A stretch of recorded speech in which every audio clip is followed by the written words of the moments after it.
Hey, it's Egypt, and I wanted to record this video series for you that's all about making your self care a priority. And when I'm talking about self care, I'm really referring to a lifestyle of nourishing your mind, your body, and your spirit. And I don't mean that in a superficial way, but in a way that really allows you to show up fully in every area of your life. Trust me, I get it. I know that there are work obligations, family and household responsibilities, financial issues, and even health concerns that are all a reality of life. But let me remind you that you cannot pour from an empty cup. People usually come to me when they are at their wits' end and they're overextended, they're exhausted, and they're really just trying to find ways to take care of themselves without feeling guilty. So, I wanted to record this quick video series to share with you some of my tips. And part of what I'm sharing comes from my own personal experience of learning the hard way to make my self care needs a priority. And now I'm in a place where I'm really intentional about taking care of myself. And the other tips that I'm going to share are come from the work that I've done with clients and helping them to take better care of themselves in a holistic way. So, again, this is a three-part video series. And the first thing that I want to address is how we can shift our mindsets to, to a place where we're not viewing self care as optional or as a luxury or as something for those people, but we're actually viewing it as a fundamental need that we all have. And I want you to really consider two different scenarios. The first scenario, I want you to imagine being in a place where you are low on cash and you really don't have the money to meet your own financial obligations. But lo and behold, a loved one calls and they are in desperate need of some money. So you're already stressed. You're not sure if they're going to pay you back, but you decide to make this sacrifice for them because you love them. You scrape up the money, you give it to them, and when it's time for them to pay you back, they just don't have it. So now you're really at a deficit, and you are probably angry with them, with yourself. You're probably resentful and having some regrets about giving them the money in the first place. And I want you to really sit with that feeling for a minute.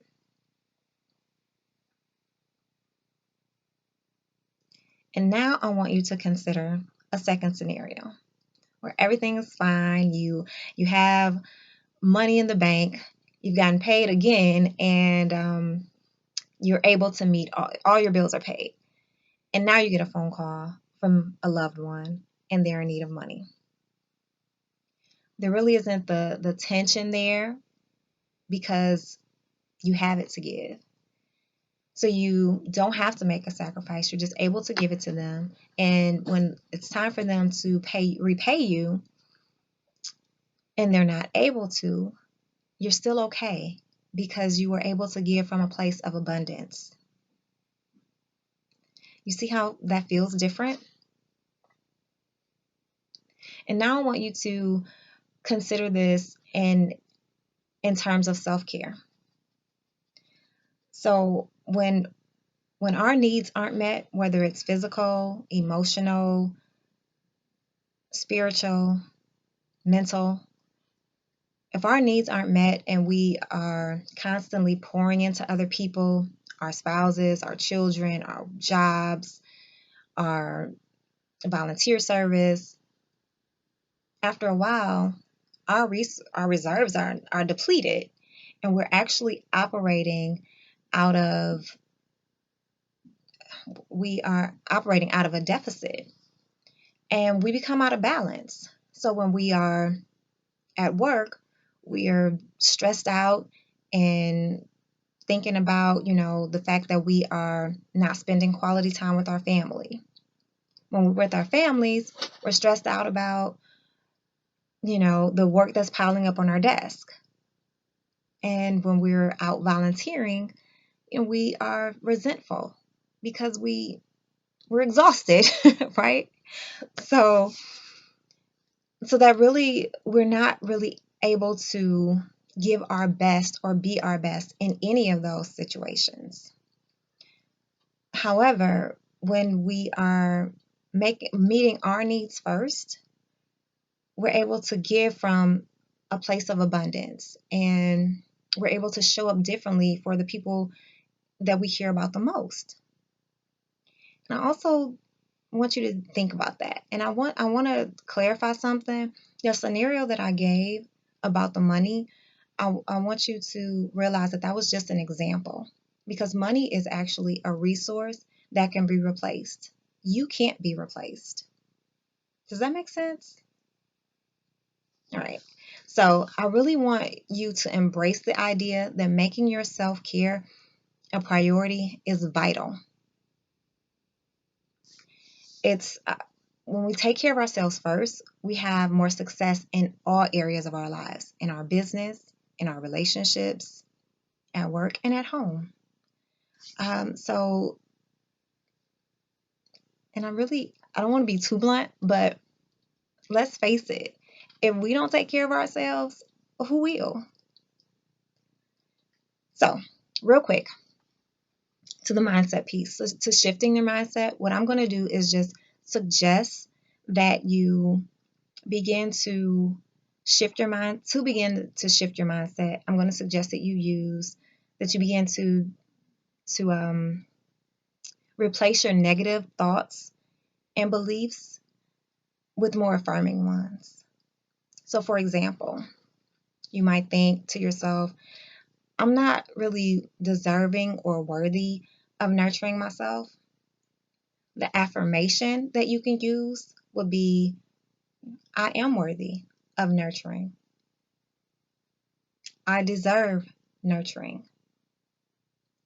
Or if the negative thought that you're having is, I just don't see the importance of this. Everything else is, my kids are more important. Everything else comes before me. You can begin to shift your mindset. The affirmation that you can use is, I understand the importance of making my self-care a priority. And it's really helpful when you can repeat this throughout the day and even in front of a mirror. Affirmations help to shift our mindset um, internally, and then we begin to see external changes. They work. So I really hope that those tips helped, and I want you to stay tuned for video number 2, where I'll talk about more practical tips that you can begin to use to start your self-care journey. And again, I thank you for listening, and stay tuned for more.